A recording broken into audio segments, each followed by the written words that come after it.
అనగనగా రంగాపురం అనే ఒక ఊరిలో రాము అనే ఒక కుర్రవాడు ఉండేవాడు. అతని తండ్రి కూలి పని చేస్తూ రాముని ఎంతో అల్లారు ముద్దుగా పెంచుతూ ఉంటాడు.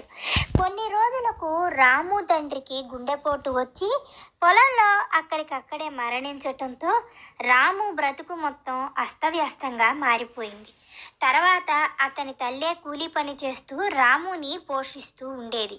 కొన్ని రోజులకు రాము తల్లికి కూడా పక్షవాతం రావటంతో రాము పరిస్థితి మరింత దారుణంగా తయారవుతుంది. తర్వాత రాము తన తల్లిని చూసుకుంటూ ఇంటిని కూడా పోషించుకుంటూ ఉండడంతో రాము పరిస్థితి అసలు ఏమీ అర్థం కాదు.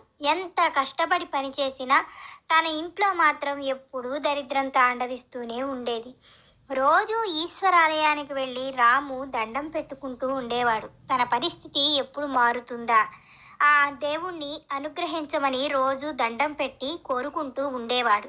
రాము దగ్గరుండే కొద్దిపాటి డబ్బుతో ఆ ఊరి జమీందారు దగ్గర పొలం కవులుకు తీసుకుని రాము ధాన్యాన్ని పండించసాగాడు.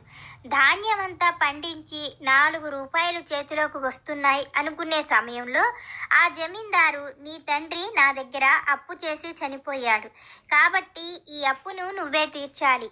ఇప్పుడు ఈ పండిన ధాన్యం మొత్తం వడ్డీ కింద నేను తీసుకొని వెళ్ళిపోతున్నాను అని రాము పండించిన పంటనంతా తీసుకొని వెళ్ళిపోయాడు ఆ ఊరి జమీందారు. దాంతో రాముకి దుఃఖం ఆగక తను చాలా బాధపడి ఏడుస్తూ ఉంటాడు. ఇదంతా దూరం నుంచి గమనిస్తూ ఉన్న ఆ గుడి పూజారి రాముని పిలిచి ఇలా చెబుతాడు. ఇక్కడి నుంచి 4 ఊళ్ళ దూరంలో ఒక సాధువు ఉన్నాడు. నీవు అతని వద్దకు వెళ్ళి సరైన మార్గాన్ని బోధించమని ఒక్కసారి అడిగి చూడు, నీ తలరాత మారుతుందేమో అని చెప్పటంతో రాము కూడా సరే అని చెప్పి ఇళ్ల చుట్టుపక్కలున్న వాళ్ళకి తన తల్లిని జాగ్రత్తగా చూసుకోమని చెప్పి తన తల్లికి కావలసిన ఆహారాన్ని ఊళ్ళో భిక్షాటన చేసి ఆ ఇంటిలో పెట్టి రాము సాధువుని కలవడం కోసం 4 ఊళ్ళ అవతల ఉన్న కొండ దగ్గరకు బయలుదేరి వెళుతూ ఉంటాడు. అలా వెళ్ళిన కొంత దూరం తర్వాత అతనికి ఒక ఉధృతమైన వాగు కనపడుతుంది. ఎంత ప్రయత్నించాలి అని చూసినా ఆ వాగు దాటడానికి అతని వలన కాక రాము అక్కడే ఆగిపోతాడు. ఇంతలో ఒక పడవవాడు అటు కనపడినా రాము దగ్గర డబ్బు లేని కారణం చేత ఆ పడవవాడు రాముని ఎక్కించుకోకుండా వెళ్ళిపోతాడు. తర్వాత రాము ఎంత బ్రతిమిలాడినా ఆ పడవవాడు పట్టించుకోడు. ఇదంతా దూరం నుంచి చూస్తున్న ఒక పాము రాము దగ్గరకు వచ్చి, నేను నీకు సహాయం చెయ్యగలను అని అనటంతో రాము ఆ పామును చూసి భయపడిపోయి, అమ్మో నువ్వు విషసర్పానివి, నన్ను కాటు వేస్తే నేను చనిపోతాను, నీ సహాయం నాకొద్దు అని అడుగుతాడు. దానికి ఆ పాము, నేను మామూలు సర్పాన్ని కాదు, దైవ సర్పాన్ని, నేను ఎందుకు ఇలా సర్పంలాగా పడి ఉన్నానో నాకే తెలియదు, దయచేసి నీవు వెళ్ళే సాధువు దగ్గరికి వెళ్ళి నాకెప్పుడు శాప విమోచనం అవుతుందో కనుక్కో, నేను ఎన్ని సంవత్సరాల నుంచి ఇలా పడి ఉన్నానో నాకే తెలియదు, నేను ఎవరిని కాటు వేయను, ఎవ్వరికీ హానిని కలిగించను, దయచేసి నా మాట నమ్ము అని రాముని బ్రతిమిలాడుతుంది. సరే, నేను నీకు సాధువుని అడిగి ఆ ప్రశ్నకు సమాధానం తెలుసుకొని వస్తాను, నీవు నన్ను వాగు దాటించి అపకారం చెయ్యనని ఆ దేవుడి మీద ప్రమాణం చెయ్యి అని ఆ పామును అడుగుతాడు. రాముకి పాము ప్రమాణం చేసి తన తల మీద కూర్చోపెట్టుకొని వాగుని దాటించి అవతల ఒడ్డుకు దింపుతుంది. అవతల ఒడ్డుకి రాముని దింపగానే రాము ఆ మహాసర్పానికి కృతజ్ఞతలు చెప్పి తనకు ప్రశ్నకు ఖచ్చితమైన సమాధానం తెలుసుకొని వస్తానని పాముకి చెప్పి రాము కొంత దూరం నడుచుకుంటూ వెళుతూ ఉంటాడు. అప్పటికే రాము చాలా దూరం ప్రయాణం చేయటం చేత ఎంతో ఆకలి నీరసంగా అనిపించి ఒక చెట్టు కింద కూర్చొని ఉంటాడు. అక్కడ ఒక చిన్న గుడిసెలో ఒక చిన్న దీపం పెట్టుకొని ఒక ముసలమ్మ, ఒక వయస్సులో ఉన్న పిల్ల ఉంటూ ఉంటారు. ఈ ముసలమ్మ రాముని చూసి, చాలా నీరసంగా ఉన్నావు, ఎవరు నాయనా నువ్వు అని అడుగుతుంది. రాము జరిగిన కథంతా చెప్పి తనకు చాలా ఆకలి వేస్తుందని, ఏదైనా ఆహారం ఉంటే ఈ ఒక్క రాత్రికి తనకి వడ్డించమని అడుగుతాడు.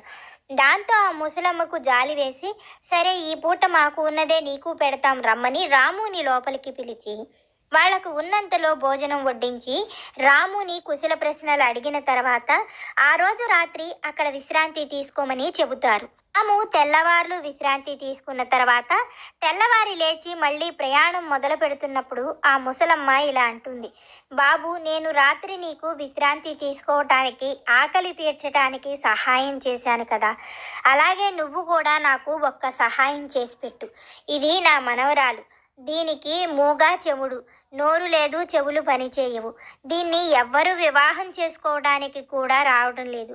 దీనికి ఈ జన్మలో పెళ్ళవుతుందా అవ్వదా? తనకి నోరు చెవులు వస్తాయో లేదో తెలుసుకొని వచ్చి నాకు సమాధానం చెప్పు. నాకు ఈ ఒక్క సహాయం చేసి పెట్టు అని అడుగుతుంది. ఇంతలో ఆ పిల్లని చూసి రాముకి చాలా నచ్చుతుంది ఆ పిల్లంటే. కానీ మనస్సులో తనని పెళ్లి చేసుకోవాలని ఉన్నా ముందు తన ప్రశ్నలకు సమాధానం తెలుసుకున్నాకే, తన జీవితంలో ఒక గమ్యం ఏర్పడ్డాకే ఈ పిల్లని పెళ్లి చేసుకోవాలి అని అనుకుని రాము అక్కడి నుంచి సమాధానం చెప్పకుండా మీ ప్రశ్నలకు సమాధానం తెలుసుకుంటాను అని వెళ్ళిపోతాడు. కానీ ఆ పిల్లకు రామును చూడగానే రాము కూడా నచ్చుతాడు. కానీ ఆ పిల్ల మాత్రం ఏమీ చెప్పదు వాళ్ళ అమ్మమ్మకు.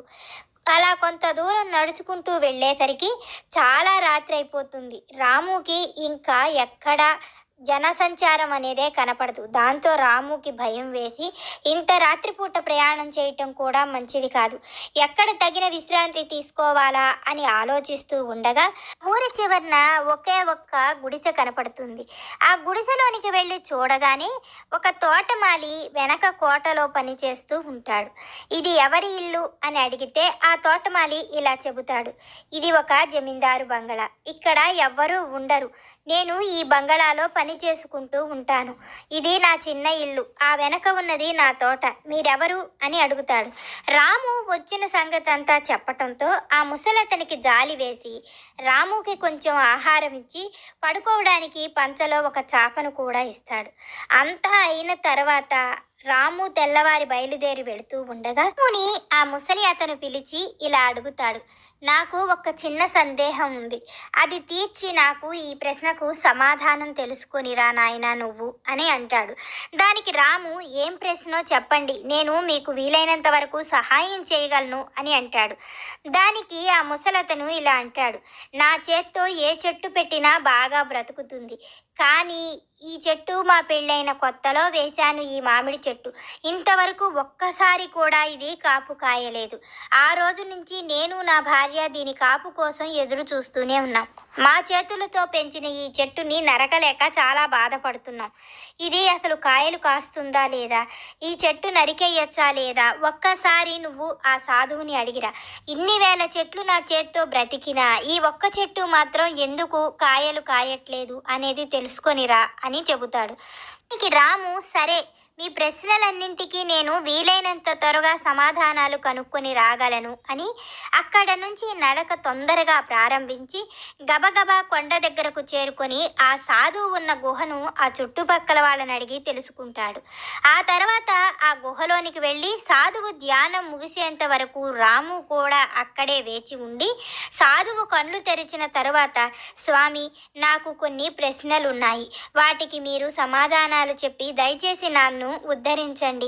నా దరిద్రం ఎలా పోవాలో నాకు తెలియజెప్పండి అంటూ ఆ స్వామిని పదే పదే అడగటంతో ఆ సాధువు కూడా సరే, నీకేం కావాలో అడుగు, కానీ కేవలం నేను 3 ప్రశ్నలకు మాత్రమే సమాధానం చెబుతాను. 4వ ప్రశ్నకు నేను సమాధానం చెప్పను అంటాడు. దాంతో రాము చాలాసేపు ఆలోచించి సరే, నాకు వాళ్ళు సహాయం చేశారు కాబట్టి ముందు వాళ్ళ 3 ప్రశ్నలకే నేను జవాబులు కనుక్కోవాలి అని అనుకొని, స్వామి, నేను వస్తూ ఉండగా మా ఊరి చివరనున్న వాగులో ఒక పెద్ద మహాసర్పం ఎన్ని యుగాల నుంచి పడి ఉందో తెలియదు. తనకు శాప విమోచనం అంట ఎప్పుడవుతుంది, అసలు తను ఎవరు అని అడుగుతాడు. దానికి ఆ సాధువు కొంచెం సేపు జ్ఞానదృష్టితో చూసిన తర్వాత ఇలా అంటాడు. ఆ మహాసర్పం ఒక గంధర్వరాజు. అతని శాప కారణంగానే అతడు ఆ వాగులో పడి ఉన్నాడు. అతను ఎవరికైనా 2 ఉపకారాలు చేస్తే అతని శాపం ఇట్టే పోతుంది. పైగా అతని తలపైన ఉన్న ఆ నాగమణి ఎవరో ఒకరికి ఇచ్చేసేంత వరకు అతని శాపం విరగడు కాదు అని చెబుతాడు. దాంతో 2వ ప్రశ్న ఏంటి అని ఆ సాధువు అడగగా మళ్ళీ రాము రాము రెండో ప్రశ్న ఇలా అంటాడు, నేను ఊరి నుండి బయలుదేరినప్పుడు నాకు మొట్టమొదట ఒక ముసలమ్మ ఆతిథ్యం ఇచ్చింది. ఆమెకు ఒక మనవరాలు ఉంది. ఆ మనవరాలు పుట్టు మూగ చెముడు. ఈ విధంగా ఆ అమ్మాయికి పెళ్లి కూడా కావట్లేదు. ఆ అమ్మాయికి నోరెప్పుడొస్తుంది, చెవులు ఎప్పుడు వినపడతాయి? తనకు నిజంగానే నచ్చిన వరుడు దొరుకుతాడా లేదా? ఆ ముసలమ్మ ఆయుష్ కూడా తీరిపోబోతోంది కదా. అందువలన ఆ ముసలమ్మకు తన మనవరాలు గురించే దిగులు పట్టుకుంది అని అనటంతో స్వామి అదే దృష్టితో చూసి ఆ సాధువు ఇలా చెబుతాడు, ఆ అమ్మాయి వరించిన ప్రియుడిని చూడగానే చెవులు నోరు రెండూ పని చేస్తాయి. ఆ ముసలమ్మ అనుకున్నట్టుగానే మంచి వరుడు ఆ పిల్లకి దొరుకుతాడు అని చెప్పటంతో, సరే ఇంకా నా మూడో ప్రశ్నకు కూడా తమరు దయ ఉంచి సమాధానం చెప్పండి అని రాము మరలా మూడో ప్రశ్నను అడుగుతాడు. నేను దారిలో వస్తూ ఉండగా ఒక తోటమాలి నన్ను ఇలా అడిగాడు. అతను పెంచిన ఎన్నో చెట్లు కాపుకు వచ్చాయి, కానీ అతని ఇంటి ముందున్న మామిడి చెట్టు మాత్రం తన పూతకి రావట్లేదని, అది పెట్టి ఎన్నో సంవత్సరాలైందని, దాన్ని తీసేయాలా ఉంచాలా అని, తన చేతులతో పెట్టిన ఆ చెట్టును నరగటం ఇష్టం లేదని ఆ తోటమాలి అడిగాడు అని మూడో ప్రశ్నను కూడా సాధువు ముందుంచుతాడు రాము. ఇదంతా విన్న అతను సాధువు దివ్య దృష్టితో చూసి, ఆ మామిడి చెట్టు కింద లంకె బిందెలు ఉన్నాయి. అతనికి ఎన్నో వెండి బంగారు నాణాలు దొరుకుతాయి. అవి తీసిన వెంటనే ఆ మామిడి చెట్టు కాపుకు వస్తుంది. అందువలన అతని వంశీకులు పెట్టిన ఆ లంకె బిందెల్ని అతన్ని తీసుకోమని చెప్పు అని అనడంతో, సరే అని ఆ మూడు ప్రశ్నలకు సమాధానాలు దొరకటంతో అతను సంతృప్తి చెంది మళ్ళీ తిరుగు ప్రయాణానికి వస్తూ ఉంటాడు. దారిలో ఆ తోటమాలి కనపడగానే ఆ తోటమాలికి జరిగిన విషయం అంతా చెబుతూ ఉంటాడు రాము. మీ మామిడి చెట్టు కింద లంకె బిందెలున్నాయట, అవి తీస్తే గాని ఆ చెట్టు కాపుకి రాదని చెబుతున్నారు అని అనడంతో ఆ ముసలాయన రాము సహాయంతో ఆ లంకె బిందెల్ని తవ్వి బయటికి తీసి ఇలా అంటాడు, బాబు నేనా ఒక్క తోటమాలిని, నాకంటూ ఎవరు దిక్కు మొక్కు కూడా లేరు. నాకు ఈ వచ్చే మామిడి పండ్లను అమ్ముకుంటే సంవత్సరం అంతా సరిపోతుంది. ఈ ధనాన్ని నేనేం చేసుకోను, కాబట్టి నువ్వే తీసుకెళ్ళి ప్రజా కార్యక్రమాలకు ఉపయోగించే, ఏదో ఒక దేశంగా పనికొచ్చేటట్టుగా చేసే దీన్ని అని రాముకి మంచి హితబోధ చేసి ఆ లంకె బిందెలను ఇచ్చేసి అక్కడి నుంచి రాముని పంపించి వేస్తాడు. ఆ వెండి బంగారాల సొమ్మునంతా తీసుకొని చాలా దూరం ప్రయాణం చేసిన తర్వాత ఆ ముసలమ్మ ఆమె మనవరాలు ఇద్దరు రాము కోసం ఎదురు చూస్తూ వాళ్ళ ప్రశ్నకు సరైన సమాధానం ఏం దొరుకుతుందా అని ఎదురు చూస్తూ ఉంటారు. ఇంతలో ఆ ముసలమ్మ చీకటి పడుతూ ఉండటంతో ఇంట్లో దీపాలు వెలిగించడం కోసం ఆ ముసలమ్మ లోపలికి వెళుతూ ఉంటుంది. రాము దూరం నుంచి రావడం చూసిన ఆ అమ్మాయి ఆనందం ఆపుకోలేక, అమ్మమ్మ రాము వస్తున్నాడు, రాము వస్తున్నాడు అంటూ కేకలు పెడుతుంది. మనవరాలు గొంతు విన్న ముసలమ్మ ఆనందంతో బయటికి వచ్చి చూసి తన మనవరాలకు నోరు చెవులు రెండూ రావడం చూసి చాలా సంబరపడిపోతుంది. ఇంతలో రాము వచ్చి ఆ ముసలమ్మకు జరిగిన విషయం అంతా చెబుతాడు. తనను ఇష్టపడిన వాడిని చూసినప్పుడు ఆ అమ్మాయికి చెవులు నోరు వస్తాయి అని, ఆ తర్వాత ఆ అమ్మాయి వివాహం ఘనంగా జరుగుతుంది అని చెప్పటంతో ఆ ముసలమ్మ చాలా సంతోషించి రాముని చూసిన వెంటనే ఆ పిల్లకు నోరు చెవులు రెండూ రావడంతో రామునే ఆ పిల్ల ఇష్టపడుతోంది అని తెలుసుకొని, రాము కూడా ఆ పిల్లను ఇష్టమా కాదా అని అడిగి తెలుసుకొని ఇద్దరికి ఉన్నంతలో వివాహం చేసి, మీరు మీ ఊరికెళ్ళి గొప్పగా వివాహం చేసుకోండి అని చెప్పి పంపించి వేస్తుంది. రాము ఆ పిల్లని తీసుకుని నిదానంగా నడుచుకుంటూ వాగు దాకా రాగానే అప్పటికే చీకటి పడిపోతుంది. దాంతో రాము ఇలా అంటాడు, ఇప్పటికే చాలా చీకటి పడిపోయింది, మనము ఈ వాగు దాటి వెళ్ళాలి అంటే చాలా ఉధృతంగా ఉంది, కాబట్టి నేను ఏదైనా ఏర్పాటు చేస్తాను, నువ్వు ఇక్కడే ఉండు అని ఆ వాగు దగ్గరకు వెళ్ళి ఆ మహాసర్పాన్ని తలుచుకుంటాడు. ఇంతలో లోపల ఉన్న ఆ మహాసర్పం బయటికి వచ్చి, నా ప్రశ్నలను అడిగి తెలుసుకున్నావా అని రాముని అడుగుతుంది.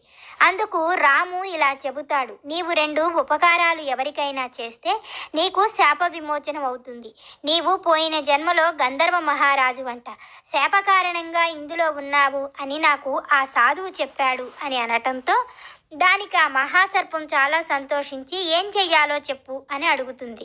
నీవు ఎవరికైనా రెండు ఉపకారాలు చెయ్యాలి అనడంతో నన్ను ఇప్పుడు ఏం చెయ్యమంటావు అని రాముని అడుగుతుంది ఆ మహాసర్పం. నన్ను ఏరు దాటించి మొదటి ఉపకారం చెయ్యి, నేను రెండవది చెబుతాను అని అనడంతో రాము భార్యని, లంకె బిందెల్ని, రాముని తన పడకపై కూర్చోపెట్టుకుని అవతలి ఒడ్డుకి చేరుస్తుంది. ఇప్పుడు చెప్పు, రెండవ ఉపకారం ఏం చేయమంటావు అని మహాసర్పం అడగగా, నీ తలలో నాగమణి ఉన్నది, నీవు దాన్ని తీసివేస్తే నీ శాపం విమోచనమైపోతుందిట అని రాము చెప్పగానే, అలాగే అని నాగమణిని తీసుకోమని రాము ముందు వంగుతుంది ఆ పాము. దాంతో ఆ మహాసర్పం తలలో ఉన్న మణిని రాము స్వీకరిస్తాడు. వెంటనే పాము కాస్త గంధర్వరాజుగా మారిపోయి రాముకి ఆ మణి ఆపద కాలంలో సహాయం చేస్తుంది అనే వరం ఇచ్చి అక్కడి నుంచి మహాసర్పం వెళ్ళిపోతుంది. రాము ఆ సంపదను, ఆ పిల్లను, నాగమణిని తీసుకొని ఊరిలోనికి వచ్చిన తర్వాత ఆ జమీందారుకి ఇవ్వవలసిన అప్పు ఇచ్చేసి తన తల్లి దగ్గరకు వెళ్ళి ఆ మణి తన తల్లి తల మీద పెడతాడు. దాంతో తన తల్లికి ఉన్న పక్షవాతం కూడా తగ్గిపోయి తన తల్లి ఆనందంగా లేచి తిరుగుతూ ఉంటుంది.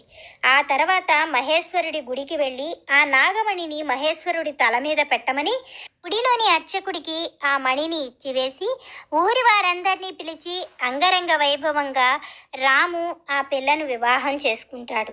తను చేసిన మంచి సహాయం వల్లనే, రాము మంచి బుద్ధి వల్లనే తనకి బాగా కలిసొచ్చిందని ఆ ఊరి వారందరూ కూడా సంతోషపడతారు.